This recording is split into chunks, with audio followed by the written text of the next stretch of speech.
You're good to go, Scott. Good evening, everybody, and welcome to Cornerstone Home Inspection Education. Tonight's presentation, two gentlemen with some really good qualifications from IPS Corporation Training, Ken Smithart and Ron George.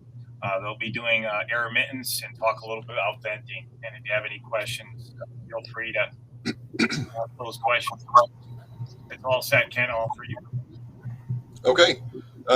Thanks, Scott, and thanks, Jim. Thanks for having us. I really appreciate you guys taking the time, especially so late in the evening for you guys.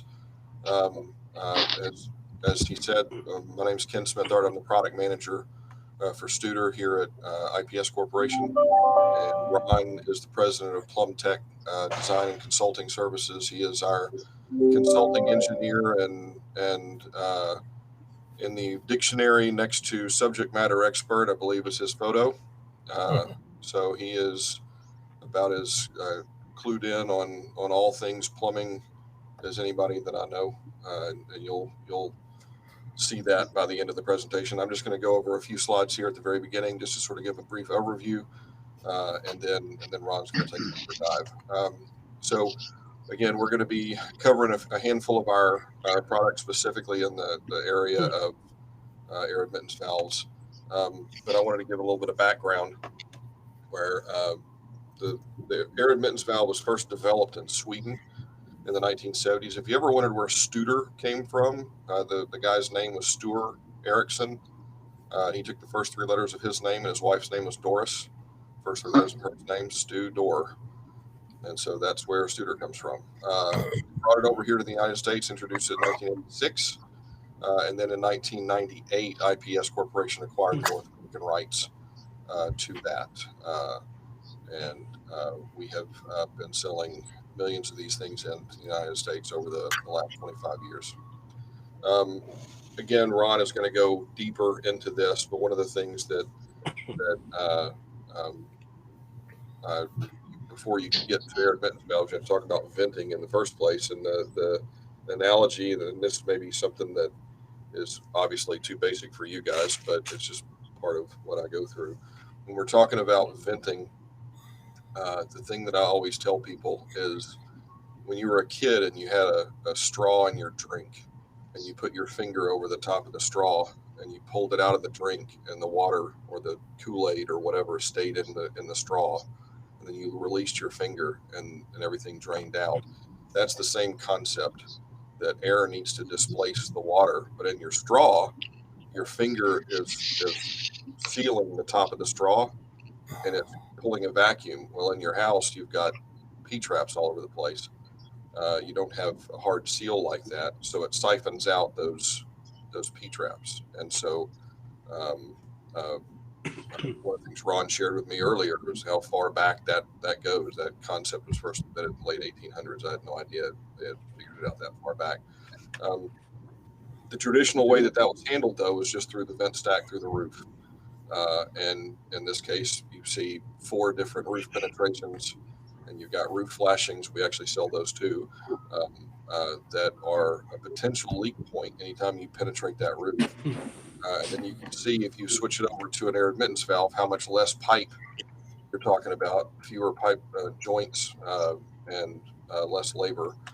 And so you've got an air admittance valve that's in there at each of those locations. And so what that actually is, it's a one-way valve that opens under negative pressure and allows the air to enter the system when it's draining. It closes due to gravity. And then if there's any kind of slight positive pressure, it'll actually cause it to seal even harder. But that closes due to gravity to prevent the sewer gas from entering the building. The thing to remember is it's a membrane. That disc, the blue disc you see there on the screen, is a membrane that lifts up entirely and drops back down due to negative pressure or gravity. And then it's not a mechanical device. It does not have any kind of spring that's going to wear out over time.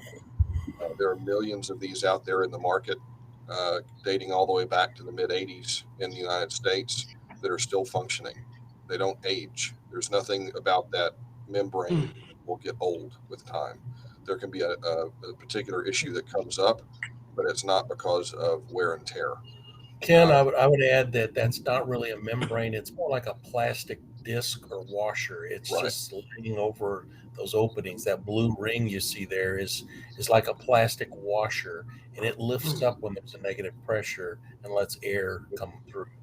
Right. And then when the positive pressure in the drain pushes down on it, it's just a plastic washer. So it's one of those products that every now and then you come across something that's beneficial to both the plumber and the homeowner. Sometimes there's something that the homeowners love, but it is a pain in the side to the plumber. This is one of those things that reduces labor cost and material cost and time of installation. But if you've watched any Fixer Upper, you know how people are going into that open concept thing and wanting to knock a bunch of walls out. The fewer vent stacks you have, the better architectural freedom you have.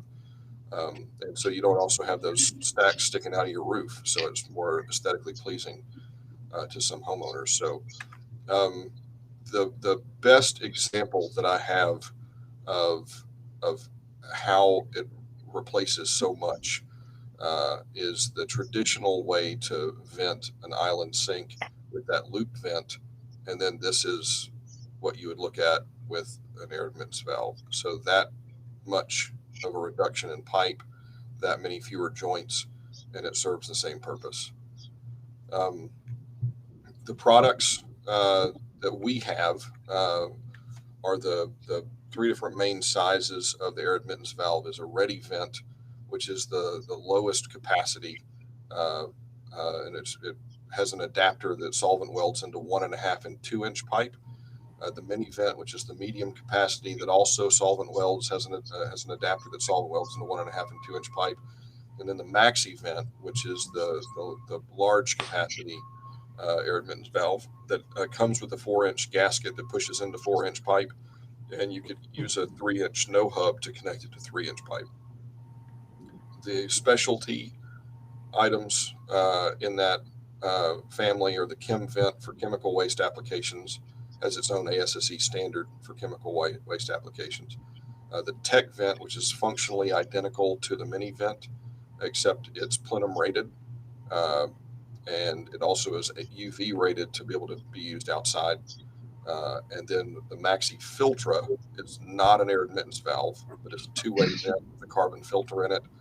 If you have on the top of a commercial structure uh, uh, a vent stack that terminates near the intake of an air handler, and you would be sucking in the sewer gases, that would handle that situation. If you need access, got access boxes and a fire rated access box in case the access is needed in a firewall. I don't think we're going to cover this last one tonight, the positive air pressure attenuator. That's mostly for high rise structures. A little bit, a little bit. Ron touched on it a little bit, but I'm assuming you guys don't deal with a whole lot of high rises, or you do? No. No. Okay. So um, we'll skip that one. In order to know which of those products to use from a size standpoint, you would use the concept of a drainage fixture unit, which I'm sure you guys are familiar with. But it's the value that you would use to measure that. But in order to do that, you have to know if it's going to be on a vertical stack or a horizontal branch, because that changes the capacity of the air admittance valve. So if you're looking at a horizontal branch, you can see that the mini and the ready and even the maxi up to 3 inches, a 3 inch pipe, all have the same capacity. So the limiting factor is the pipe itself. When you get up to the 4 inch, that's when you see the ready vent is capped out at 20 DFUs. And so then you would move to a mini vent if you needed a larger capacity on a 4 inch. And the maxi would, in this case, on a horizontal, be a little overkill there. But when you're looking at a vertical stack, the ready's not big enough for that. And the mini vent works on 1.5 and 2 inch vertical stack. And then the maxi, as you can see, goes all the way up to 500 DFUs on a 4 inch stack.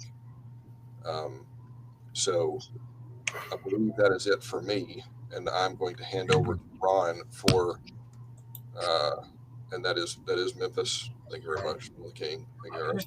Just a question on those. Yeah. They have to be vertical. I mean, they can't be sideways. And can they go outside? I guess The there's two parts to that. Yeah, and I think Ron has a slide about the verticality. It can't be more than 15 degrees off of vertical because, again, that disc inside has to be able to fall by gravity, has to settle down by gravity inside there. And we do have for the Okay, max. Ken, did you stop sharing there? I Yeah, am Ken, not you got it. sure. Yeah, there you go. I was admiring the The racetrack. the University of Memphis football stadium there. Sorry about that, guys. The Liberty Bowl. But yeah, the Tech Vent is UV rated to be outside, and the Maxi Filtra is UV rated to be outside. The Maxi Vent comes with you could order a Maxi cap, which is an aluminum cap that goes over it to protect it from UV. So if you need a Maxi cap on a roof, a Maxi vent on a roof, you'd use the Maxi cap. If you need a mini vent on a roof, you would just use the Tech Vent. Can you see my screen now? We can. Okay, that's a little bit about me there. We're gonna we talk a little bit about how we get those charts and the codes for how much water can flow down a drain, and it's done by the Manning formula for solving for flow in horizontal pipes. And the Manning formula is shown here.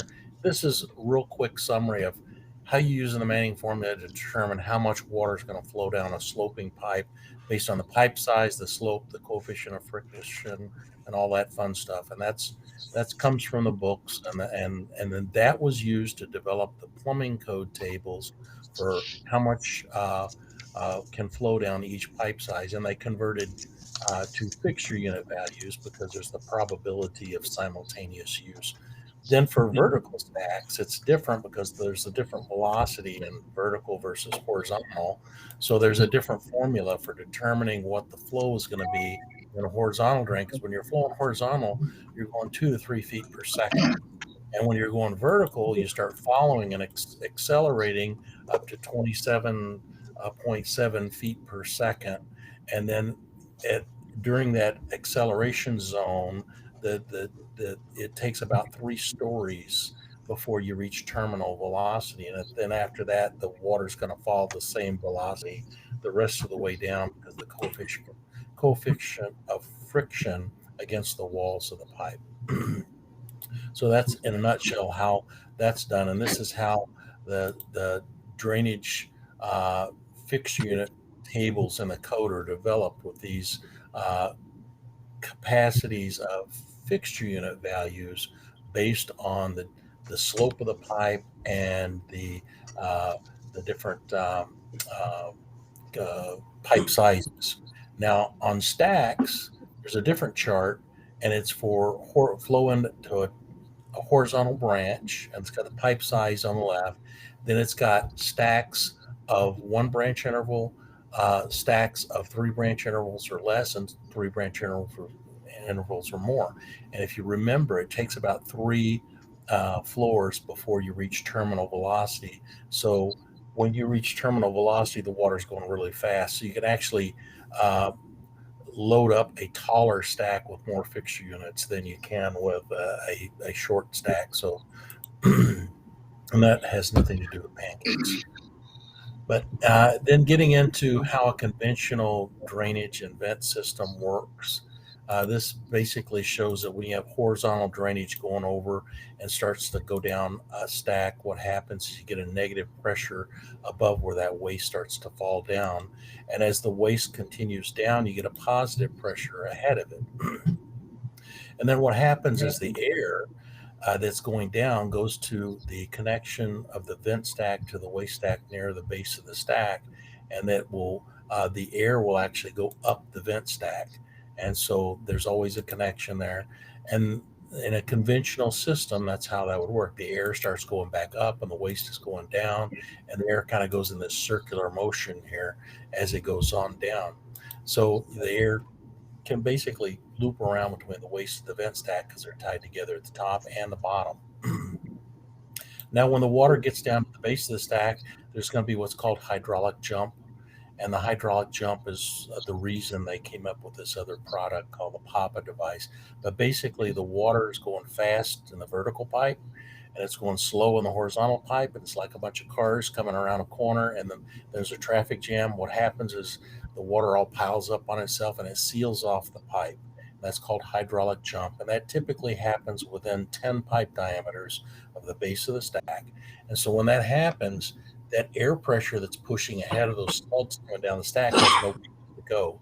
That's why the code requires you to connect the vent stack near the base of the drainage stack, and that allows the air a place to go back up and up the stack when this hydraulic jump is occurring. There's no place for the air to go, and that keeps you from blowing out uh, traps near the base of a stack. And if you don't have a vent near there, then you're going to be blowing out fixture traps. And conventional system, we look at how vents are versus the waste, and what you can do with air admittance valves is you put the air admittance valves on, and that allows a place for the air to go in when it's flowing over to the waste stack. And then when you get to the vertical stack, you can put a stack type air admittance valve on top of the stack. But when the waste flows down, you've got that positive pressure that develops near the waist of the stack, near the base of the stack. And that's why they came up with the Papa device, which is basically a big bladder inside of a larger shell pipe, like a hot water bottle. And what it does is it allows the a cushion for that air to go into, and so then the system works normal, and you eliminate all the dotted line vent piping that's shown there, which can include a lot of core drilling and fire stopping and other things in vertical buildings. And Like an expansion tank, similar, a different concept. it's like an expansion tank for the vent piping. Yes, it's kind of the concept. And air admittance valves was covered by Ken. But this is what a Papa device looks like, and I won't get into too much to the details of it. But we'll talk a little bit about the plumbing codes. There's the two model plumbing codes in the United States, and several states have their own codes. But generally, there's the International Plumbing Code and the Uniform Plumbing Code. I've served on both committees, and I've served as a code on the Code Interpretation Committee for both the International Plumbing Code and for the Uniform Plumbing Codes. And then there's some code issues that you have to deal with drainage. You have to have code compliant materials, and all materials are required to be labeled with a standard they're made to, and then those standards are listed in the codes. And no exposed piping above food services, things like that. Separation of water mains from sewer mains outside the building, things like that. No connections within 10 diameters of the base of a stack, and that's because we talked about that hydraulic jump issue and the positive pressures near the base of a stack, and that's why they don't want any other connections near the base of a stack. Clean out requirements are covered in the codes, and then there's a bunch of clean out requirements there. And then for the codes, they address all these different things in the different chapters, and this is called the common code format. Both model codes have agreed to follow this format up through chapter 13. They're about the same, and then after that, they get a little bit of variation between the codes. But the model codes follow this so that if you're talking about fixtures in either code, you're in chapter 4. If your general conditions are in chapter 3, definitions are always chapter 2, and administrative issues are in chapter 1. And then sanitary drainage is in chapter 7. There's indirect waste and special waste is chapter 8. Vents and venting is chapter 9, and traps, interceptors, and separators chapter 10. So that's all that's covered there. Now we're going to go over a little bit of the Studor technical products manual. Ron, are there what supersedes? I mean, you said that there's some state, state have their own codes, local, like when Yes, some states like Wisconsin, which one? Wisconsin, Minnesota, Illinois, Massachusetts, Kentucky are a few of them that I can think of off the top of my head that had their own state plumbing code, and it's written by a local code committee. And then all the rest of the states There's a few others in there but the vast majority of the states send people to the model code hearings when they have the code changes, and they participate in the code development uh, for the model codes, and so then they review and adopt those codes after they're published, and they just came out with uh, the 2024 plumbing code was just issued like a month ago. It's available for purchase now through the international codes, and the uniform codes, the same thing. Their 2024 code's about to hit the press. And then the code changes are due for the 2027 codes right after January. I think January 3rd, the international code changes are due. So I'm going to be spending the next few months going over the 2024 code that's not adopted in a lot of places yet. But the code changes for the 2027 codes are going to be due right after the first of the year. And so we're going to go over now the Studor technical manual and what's in there about. Well, this is all the sections in the manual. We're not going to cover too much about Papa devices.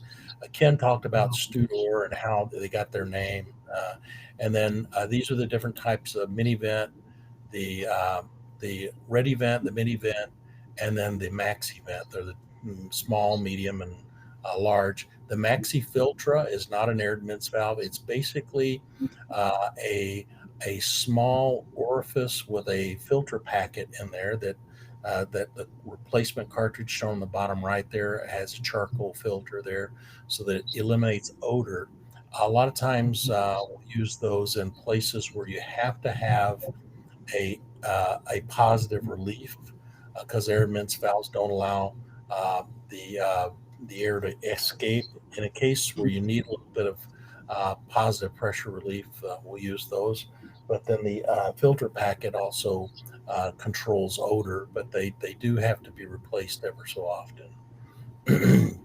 These are some of the chem vent and the Papa device. And the Papa device basically has that bladder inside of it that allows it to expand when there's a positive pressure in the drainage system. Those have to be strategically located every few floors in the stack. But as the slug of waste falls down, the pressure builds up, that bladder builds up, and then after the waste passes it, the negative pressure behind it closes it, so it goes like that. That's how that concept works. And then Ken talked about the wall access boxes and grills that can go in the walls when you have walls. And he mentioned for the the stack type air admittance valves, and this is ways to deal with that. When you have a 3 or 4 inch waste stack going through the roof, you would just put a maxi vent on it, and it's got the adapter for it. But when you get a 6 inch or larger, like you have on the bottom left here, if you got a 6 inch, you have to have enough airflow for that. So what they do is they take two maxi vents and they put a Y and an eighth bend there so that you got two vertical pipes there, and you basically put that on the roof so you got the enough airflow for a 6 inch vent that's coming through the roof when you have a 6 inch vent penetrating the roof. Now, when you have to have a positive air pressure and a maxi vent, you could put a sanitary tee, and you can put a maxi filter. It can be located sideways because it's not a air admittance valve. It's just an orifice that lets air go through with a filter on it. And then the air admittance valve has to be horizontal because it's got that flat disc washer shaped sealing member that sits by gravity on that surface. So if it's not level within 15 degrees of level, it won't work right if you turn it sideways. So Ron, Yes, these can be outside. They could be in the attic. They don't have to penetrate the roof. And even if it's they can be outside. They could be outside. Now, there's been a lot of cases, and I'll mention this. There's been a lot of cases where they have rooftop patios for restaurants or bars, and it ends up being half a roof or something, but the other half of the roof has plumbing vents on it, and so they get this odor of sewer gas coming up there. So, a lot of times they'll take one of these maxi vents and they'll put it on top of the conventional vent, and use it to stop the odors from emanating where the patio area is, and you can still have an open vent somewhere else on the roof. But you have to have at least one vent open to the atmosphere in a building, so that if your sewer from the public sewer in the street to the building starts becoming surcharged, you have a way for positive pressure to relieve. And that maxi filter kind of performs that function. But if you have a strong surge from a surcharging sewer, in some cases where they got combined storm and sanitary sewer, you could have an issue with maybe not having enough airflow through that maxi filter. Ron, So I was under the impression that termination in an attic it isn't really allowed because the Studor vent can freeze over. no, No, they don't. Oh. They can be outside in the snow and outside on the roof, and they How can about be in the attic though? in the attic. They can be in the attic. They're used in the attic all the time. The only thing that they mention in the attic is it has to be above the insulation layer, and you don't bury it in insulation. So Okay. they want it up above the So insulation. the And blown in insulation has got to be above that, not down. right, Now, correct. now, is it okay to have all Studor? Correct me if I'm wrong. You just said there has to be one open vent. So if we have, One open vent to allow positive pressure to vent out of the entire system. so a house I inspected there was no open vent. They just stopped everything in the attic. You have to have one. One has to go through the roof and be open. The rest One has to either go through the roof or it could go through the sidewall. Okay. Doesn't have to go through the roof, but if it goes through the sidewall, it has to turn back up vertical before they put an air admittance valve on. But if it goes through the sidewall, and it's an open vent, you can just gooseneck it down. As long as it's more than 7 feet above the walking surfaces or sidewalks or anything like that, and that's a code requirement for making sure that you're not terminating a vent near where somebody's going to be breathing, or it can't be within so many feet of a window or an opening or a outside air intake or anything like that. So it's got to be following the requirements for a vent terminal. That include gable vents? Any vents? Soffit vents, gable vents? Okay. Yeah, those kinds of things. And a gable vent, I don't think I don't think that's too much of an issue. I think the distance between a vent and outside air intake is 15 feet, but I think for any window or opening, like 5 feet. So just as FYI, because the gases will dissipate. And this is a clear cutaway or a clear view of a PVC with clear plastic, showing how the air admittance valve is constructed. And this little washer, I call it the dark thing, is shown in Ken's picture. That is actually the sealing surface, and there's a slot that goes under that the air comes in this outside bug screen, goes in through the slot, then through this other bug screen for the internal bug screen, because bugs are in the drains too.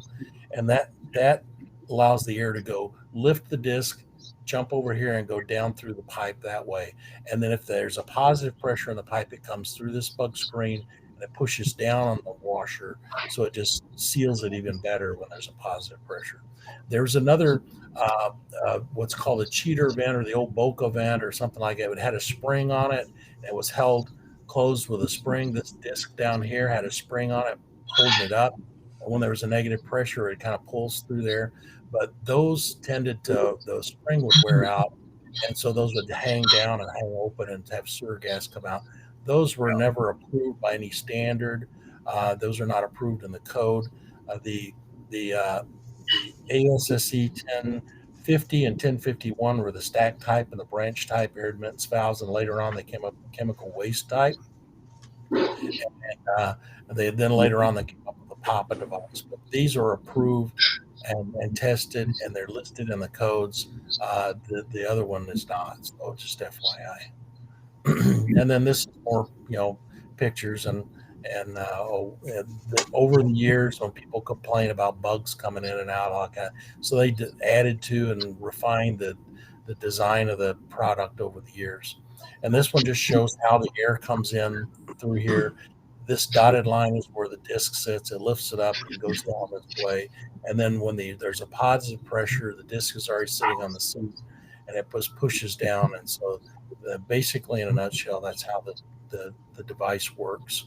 And this is some of the text associated with limitations or the requirements for air admittance valves. They must be located 4 inches above the horizontal branch drain of the fixture being vented, and we'll be showing illustrations of that in a few minutes. It shall be accessible for replacement. I always say they don't really need to be accessible for replacement. The codes require all products to be accessible. This one, it's going to work by gravity. It's never going to need to be replaced. But in case something happens with a flood or greasy waste or something like that, gets grease on there or something, then you can replace it. But I always say it should last the life of the building if it's above the flood run. Studor air admittance valves must allow adequate air to flow. So you have to make sure that you don't locate them in a space or in a wall cavity where there's no airflow. And sometimes they'll try to put them above ceilings, and then the ceiling's all sealed up. So you gotta have to air to be able to get to it. So sometimes you have to put a louver in to allow air to get to it. Studor must be installed vertical. So that's another thing we talked about. And it's got to be unobstructed opening to the pipe, and a minimum of one pipe vent shall extend to the atmosphere. We talked about that a while ago, and that's the reason that was. And Ron, 6 inches. And to the atmosphere, but it has to be open with no Studor vent. So that one that goes to the atmosphere outside has to be open. You cannot cap it. Is that correct? Correct. Okay. Correct. Or it could be sidewall, but it's got to be open to allow positive pressure to be relieved. And then for the max event, they say it's got to be installed 6 inches above the highest flood level rim of the fixtures being vented. And that kind of follows along with the plumbing vent requirement. And if they're installed in an attic, it's got to be 6 inches above the ceiling or the insulation. So, and then the tech vent, which is in return air plenums, are only allowed in engineered systems by design professional, because you have to look at what the negative pressures are going to be or the positive pressures are going to be, so it doesn't cause the vent to open up and pump air down the drain pipe. Maximum height of the drainage being vented by a maxi vent must not exceed 6 branch intervals, and that is something that's new that was added to the code. And really, I've been doing high-rise buildings that are up to 50 stories tall using maxi vents and Papa devices, and there really is no limitation other than the code officials have put that in there as a limitation, just because they want to restrict the use of the devices because of they save material and labor, and the unions kind of push that on. But 4 branch intervals from the top of the this is another one that's a code thing saying that a horizontal branch connects to a stack more than 4 branch intervals on the top of a stack. A relief vent has to be provided. The relief vent can be a Papa device. Papa device is a relief vent. And then and I've had other inspectors say that, well, it's got to be a relief vent per their definition in the code. The relief vent means it's got to go over and tie into a vent stack, so therefore you have to put a vent stack in, and that's not true. A Papa device is a relief vent, but that's for high-rise buildings anyway. So only Teflon tape should be used on the threads and these things. They don't want to use solvent cement on the threads. And you use ready vent, max vent, tech vent, chem vent, all installed at the finish. They shouldn't be done during the rough because you can have sanding and stuff like that with all the dust and everything that can get in the things. So I always recommend that they be installed during the finish, after all the rough carpentry and everything's done. And they can be used on grease traps as long as they're not subject to positive pressure. And then these are just some of the illustrations that are in the manual that talk about the individual vent, how it can go right on the trap arm under the sink. This is a common vent where it's back-to-back fixtures, or a wet vent where it's a lavatory serving a tub and a water closet. We use this all over in hotels, all across the country. We're doing this in hotels and condominiums. We're using the lavatory to vent the bathtub and the water closet using wet venting. And these are other types of wet vents using back-to-back water closets and back-to-back bathrooms with a vent on one side only. And with a circuit vent, this is showing how you can use one air admittance valve to vent an entire battery of water closets. And then this is just showing different vent installation methods out of the manual. Washer connection boxes, they actually have a washer connection box that has a separate opening for the air admittance valve in it. And this is the piping recommendation to fit that spacing. And so this is how that would be done. And this shows a bathroom group with a washer connection box. And because of sudsing associated with laundry washing machines, they recommend that you connect 20 pipe diameters downstream from any other fixtures so that you don't have a sudsing issue where suds might start coming up out of a water closet or a bathtub drain or something. Ron, if I could add something there, if you want to go back Sure. one slide. Sure. On that, the pipe design, you see the piping design on the right. One of the things to look for is that air admittance valve has to be the line has to go down after the P-trap. Some people will occasionally put in a Y directly under the box and tie it in above ahead of the P-trap. Now it's above the P-trap and it doesn't do Yeah. So I hear what you're saying. So what they'll do is they'll put the elbow going the other way and they'll tie it in right here, and it's not venting that anything. Is not kosher. Yeah, good point. Yeah, and yeah, that happens. Actually, I saw that in a hotel I was inspecting in the laundry room just a few weeks ago. They had done that, and I pointed that out to them. So yeah, that happens all the time. So and this is just showing horizontal wet venting, different ways of doing a double bathroom group. These are all these illustrations are in there, and this is used all over. This is a common way to use an air admittance valve. Like right here, the air admittance valve will be on the trap arm, right under the sink, just like this little illustration here. And it goes down, and it also picks up the bathtub and the water closet. And that is the vent for all three fixtures in that bathroom group. Same thing over here. This is the same thing. The bathtub is going here. It's picking up a floor drain also. The water closet and then the lavatory up here is serving as the vent for all those fixtures. And then, of course, this is the fixture unit tables in the technical manual. And then we talked earlier about making sure that the air admittance valve is installed within 15 degrees of vertical.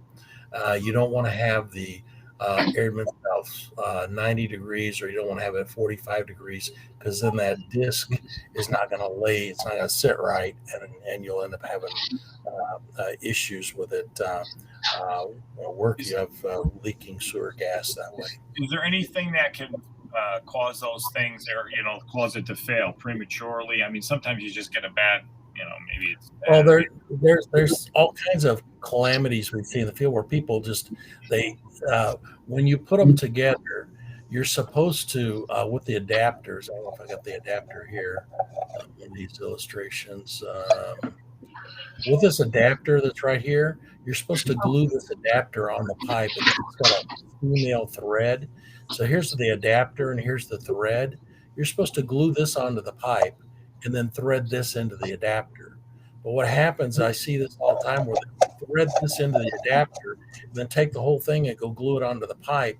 And then what they'll do is they'll turn it upside down while they're gluing it, and the glue and the prime runs in here to the seat. So that's why they have the adapter separate. And it's made of ABS, so that doesn't react well. So you're supposed to glue that when you screw it, or do you use Teflon or anything like that? Here's the illustration right here. See, this says don't do this. Don't turn it upside down and put the glue here, because the glue runs in here and gets on that. Right. You solve it well the adapter to the pipe, You use Yeah. Teflon for the threads to the Correct. adapter. Right. Use Teflon tape on this here, and that would be after this is glued to the pipe. Get it Right. glued to the pipe like this, and then you come back and you thread your air admittance valve in. So I did it right on my bathroom. Thank you. Yeah. Okay. And of course, these are just showing different things. And this is common detail. I think Ken showed it as a color. You got this as a typical island vent way to get the vent out, or you can put an air admittance valve on it. And the one Ken showed, this was just a sanitary T or the vent on top of it. Does the same thing. You can do a washer connection box here where you got your hose coming into the box, and then over here you can have the air admittance valve in a wall box. Then you have to have a louver for the box for it, or you can have the box that's got the air admittance valve and the drain all in one, but you got to make sure the hose goes in there and all that fun stuff. And that could be in there. And then this is just okay. Question? Okay. This is just showing you have to be 4 inches above this trap arm. When this comes down, this is your tailpiece, your trap. This is the weir of the trap. This is the crown of the trap. This is the trap arm. This is a sanitary T, and you have to be 4 inches above this trap arm with the air admittance valve. And that's because if this sink was full of water and it came down and flooded this whole thing and it's blocked up here, this would actually stay dry because the water would push up in here about an inch or so. It would compress the air, but the air is going to stay trapped in there. And then eventually it's going to back up into your sink. You're going to say, hey, I got a clogged drain or something. So you're going to go clean the drain out. And then when that's all done, then the air admittance valve will be fine. But these are just different ways of installing the air admittance valve under the sink. And here's one under a kitchen sink with a dishwasher connection. Here's one with an offset. Sometimes you have to offset it a little bit to get it out of the way of the sink bowl or something under there. So there's different ways of doing it. Under the sink, you can actually have it straight under like this, or sometimes they offset it over at a 45 to get it out of the way of the bowl a little bit. And then sometimes with these pedestal sinks, they want to put the pedestal sink there and they don't want the air admittance valve out here showing. So they'll put it in a wall and they'll put a sanitary T, and then they'll have to put a little louver in the wall to allow air to get to the air admittance valve. And so this ends up serving as a vent for the floor drains also in the bathtub and the toilet. Then here's typical bathroom group. You got this lavatory serving as the vent for the water closet. And here you got a lavatory, a bathtub, and a water closet all being vented with an air admittance valve. And then this shows a conventional vent rising up, going through the vent and going through this roof here. You always have a potential for leak when you terminate when you penetrate a roof. But if you stop in the attic space, you have to make sure that you're above 6 inches above the insulation layer here, so that air can get here. So you block the airflow to the air admittance valve, it can affect the performance of the drain. And if you locate the air admittance valve in a wall, you have to make sure that you have a louver there to allow air to get to the air admittance valve so it'll work properly.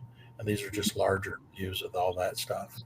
And then when you have a grease trap, I always say you're supposed to have airflow across the top of a grease interceptor. There's no such thing as a grease trap. And so the air actually runs through the top of the interceptor and can go straight through. So you don't always need a vent on either side of a grease trap like that. Now, this is one that is very unique, and everybody needs to pay attention. When you have an air admittance valve on a sump, this is how it's got to be done if you're going to vent it properly. When there's flow going into the waste, this check valve is here. If you just have a vent going up here with an air admittance valve on it, the air admittance valve won't let air go out. So as the water's flowing in, there's no place for it to go. So you get sluggish flow in your drain because there's no place for the air. So the air is trying to push back as the water's coming in. So you get sluggish flow. But you can eliminate the sluggish flow if you take the vent up above this horizontal drain, go 20 pipe diameters downstream and tie into the top of that drain. This horizontal drain should always be at least one pipe size larger than the pump discharge coming up. So if this is an inch and a half pipe coming up here, this should be probably a 3-inch drain or so when it goes horizontal, but sometimes it's 1.5 or 2-inch discharge on a pump, and that should be at least a 3-inch drain then going this way, or sometimes it's a 4-inch. But then that way you don't flood this thing by having it to one pipe size larger. And then up here you should have air in the top of the pipe, so that allows this air to go both ways through this. As there's flow going in here, the air can go out this way. And then when the pump comes on, it's going to be sucking air in, and it can get the air from here, and it goes in a circle. So that's how that is done. And this is a little detail put together showing how that's done a little better and with some notes on it. But this should always be one pipe size larger than the discharge side of the size of the pipe. We're going to get that updated on the next version of the technical manual. Talk a little bit about blockage or bellies in the pipe. And there's always, when you're troubleshooting, people always saying, well, hey, the drain is flowing real sluggish. When I take your Admittance valve off, it flows great.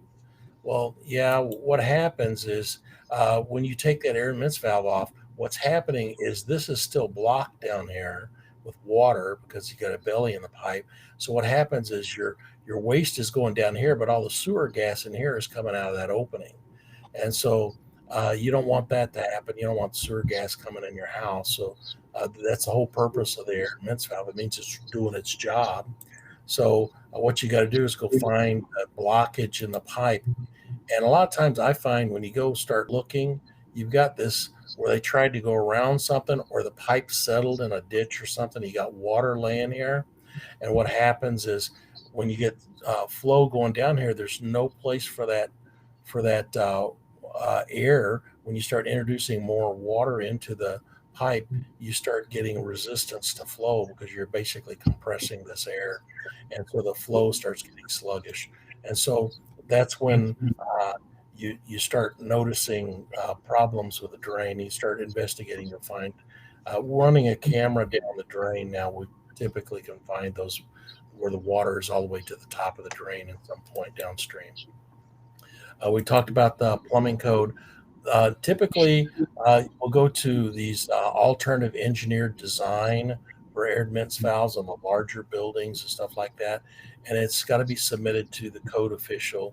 And alternative engineered design, the design documentation, inspection, testing, and approval of an alternative engineered system shall comply with these sections 316.1.1 through 316.1.6. When you start reading these and start talking about the engineer has to submit for approval to the code official, showing that it's got an equivalent level of quality, strength, effectiveness, all that fun stuff. And then the submittal has to be two copies of the submittal has to be submitted to the code official, and so they got to submit here showing that it's equivalent engineering design to whatever the open vent system is. So you have to submit the technical data. The code official has to review it and approve it, and so that whole process is documented here in this 316.1.1 through 6. And the inspection and testing says it's got to be done in accordance that the inspection and testing has got to be done in accordance with sections 108 312, which those are the sections that are covered here now under special inspections. And it says here under special inspections that alternative engineered design systems shall be conducted in accordance with sections 108.3.1. That's the next few sections here. And you have to have a periodic inspection during construction, and then a written report by the design professional showing that they've reviewed and approved the construction documents. And that has to be submitted to the code official, showing that this system is in conformance with the technical manual and the intent and the design, whatever unique conditions are in that project. And then the permit holder shall make the applicable tests as prescribed, and the permit holder shall give reasonable advance notice to the code official when the work is ready for tests, and that way he can come witness the tests.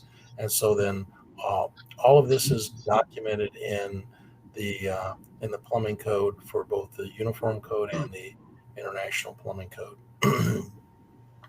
And then, of course, these are the standards that are listed: the 1051, 1050 for air admittance valves, and this is all the tightness tests, all the criteria that are covered in that standard. And then, of course, these are all the certifications they go through for listing purposes for the air admittance valves. And when you look at the conventional piping in a building, and you can eliminate 30 to 40% of the vent and waste piping in a building when you go with air admittance valves.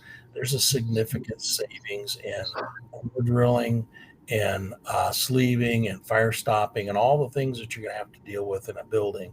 And so if you start thinking about all the money that can be saved and all those things, plus you can eliminate some of the congestion in some of these buildings where you got vent pipes running all through the ceilings.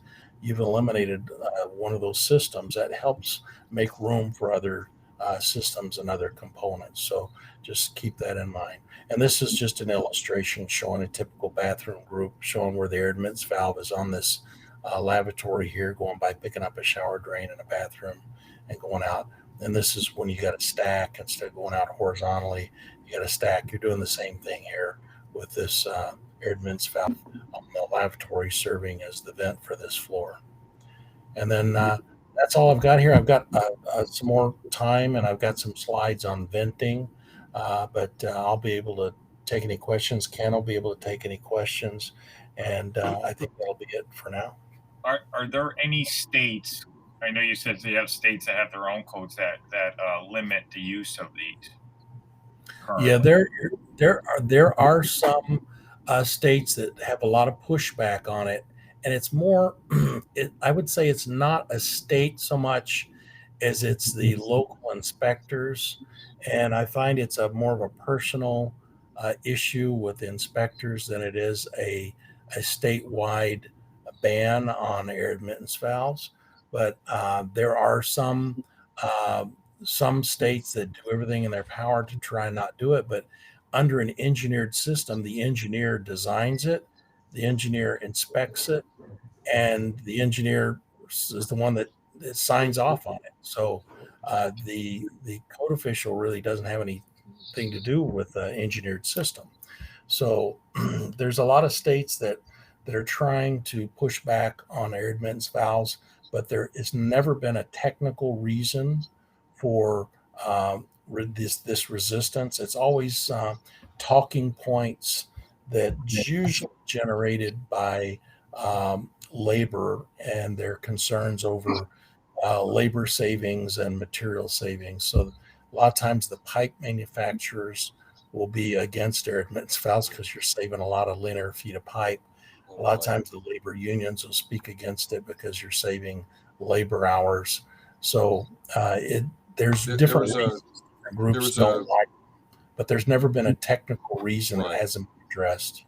One of our companies that's part of IPS is Weldon Solvent Cements, and one of our tech guys was doing some training with a pipe company that shall remain nameless a few weeks back, and the concept of air admittance valves came up, and the guy said, as long as we have anything to do with it, they won't be allowed in this state. And it's because it was just a material saving device. Said no, there was no technical reason that he was opposed to it. It was because it cost them money. Hey, we had a question from one of our members, and Ron asked, years ago we were told that AAV should be installed higher than the bottom of the sink or appliance, and you're indicating this is not necessary. Well, no, the mini vent and the ready vent can be installed 4 inches above the trap arm under the flood rim. Now, let me get my my pointer out here. If you go up right here and you're going into a stack, the stack type air admittance valve has to be 6 inches above the flood rim of the fixture. And I was talking to Ken about this earlier. I'm not sure why that is, other than it's a larger valve and there could be some tolerances, but I don't understand why, other than maybe somebody just took. If you're going to offset a vent, if you're going to take a vent, you have to go 6 inches above the fixture before you offset a vent horizontally. I think they just took that 6 inches above the horizontal, and 6 inches before you go horizontal before you offset. I think they just took that and used it on the stack type air admittance valve standard, and that was one of the conditions of the standard. And I don't understand a technical reason for that limitation on the stack type air admittance valve. And yes, that is a requirement for air admittance valves for stack type air admittance valves, but not for the ready vent or the mini vent. Gotcha. As home inspectors, we don't do, we're doing a lot of older houses that met code at the time.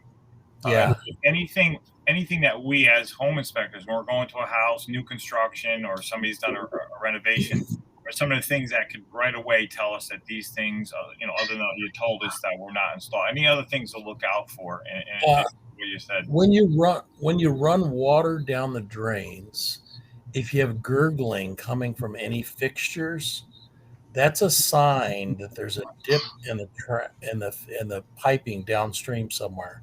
Happens all the time. And when you have that gurgling coming out of the drains, because it's trying to put water into the drain, and downstream there's a blockage because there's water that's completely covering the pipe. So then what happens is it backs up and it starts coming up out of the fixture somewhere. You could be running water in this fixture, and this one over here is gurgling because putting water in the pipe here, and over there is another trap that the air is trying to get out of the pipe, so it's burping up through another fixture.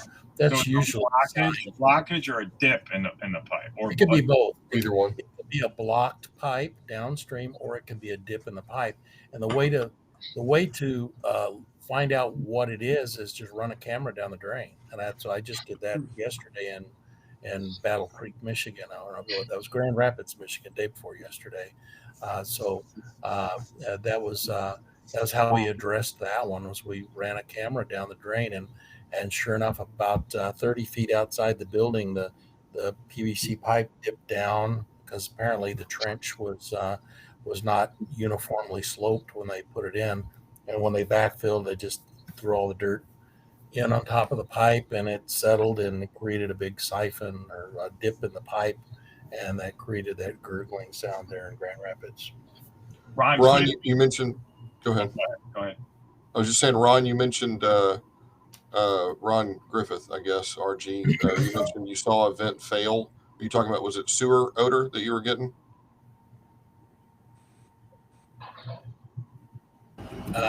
No, I'm sorry. I was muted.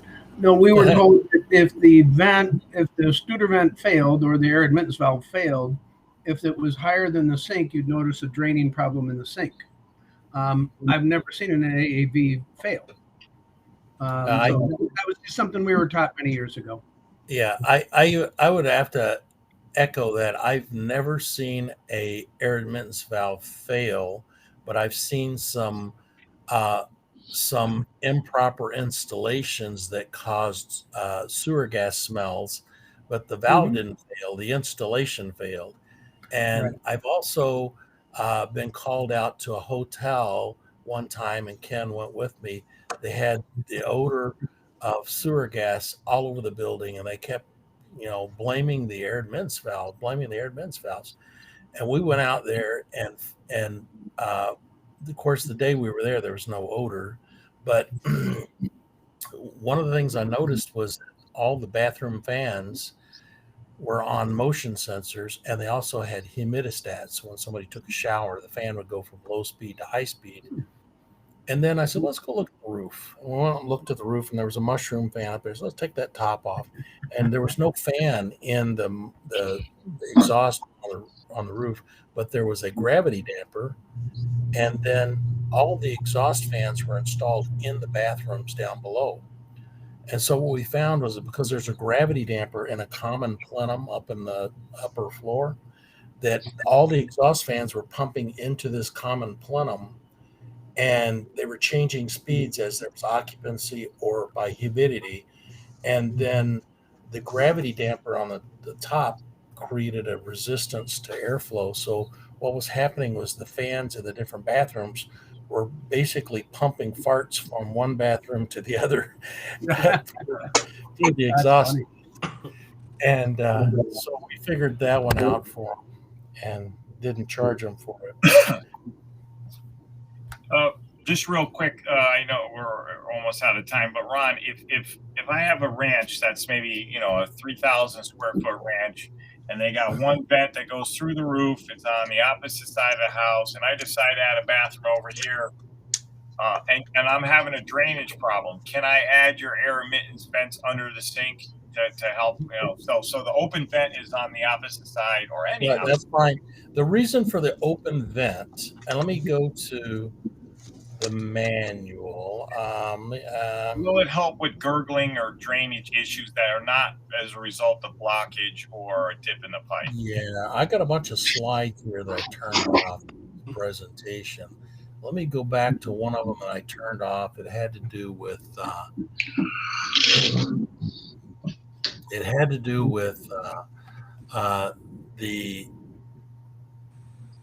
reason for that. Let's see if I can find it here. Here we go. This one here. Can you guys see this? What I'm working with here? Yeah, now we can. Okay. Here's the reason. I'm going to point to this, and it's not going to show up if I click on it because it's shown as hidden. But when you have a building that has one vent that's shown there with a vent open through the roof, and the sewer out in the road there, it's the blue line is the public sewer.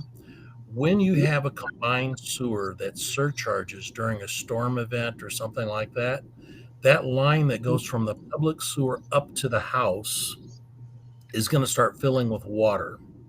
And as it starts filling up with water, the air that's in that building sewer, it's called the building sewer between the public sewer and the building, that building sewer starts filling with water. And if you have all air admittance valves in your building, that means the air can't go up the vent. It's going to start bubbling up out of the fixtures. So you may have a time when you have a surcharging event during a storm, and what's going to happen is all your fixtures will just start gurgling, and sewer gas will start coming up through all your fixtures when that water's surcharging up there. So they say to put one open vent through the roof where the green arrow is there. And what that does is that allows when a surcharging event happens, that air that's coming up that building sewer has a place to vent. And the fact that it's on the other side of the building is fine as long as you have a vent to the atmosphere somewhere. It will displace, and it will allow that system to work properly without gurgling up through all the drains. This is just a regular drain that's gurgling during an inspection. No rain, and maybe there's one vent on the opposite side, and they added a bathroom. Is it just venting properly? Usually, add a air admittance valve? Usually, when you have one drain gurgling, it's because there's a dip in the pipe somewhere, or what happens is when there's flow going into a pipe somewhere, then you end up having a gurgling drain is because you're putting water into the pipe and there's air trapped. It can't go downstream because there's a dip in the pipe somewhere. So what happens is as that water's pouring into the drain, the air has got to go somewhere. So it starts coming up a fixture trap somewhere, and it starts gurgling up through a fixture trap somewhere. Okay. Well, I think we're going to wrap up now. It's 8 o'clock. Unless anybody has any other questions. And I want to thank Ken and Ron for your expertise tonight. It was extremely Thank you very much. informative. Thank you. Okay. Ken. I appreciate you guys giving us the If you time. guys have any questions, send them to Ken through Studor. And if you got any questions for me, he'll be able to forward those to me. And Perfect. I'll be. We'd love to have you come back and do some other plumbing presentations for us too, Ron and Ken. So thank you very much. Thanks very Thank you, much. gentlemen. Appreciate it. Thank you. Okay.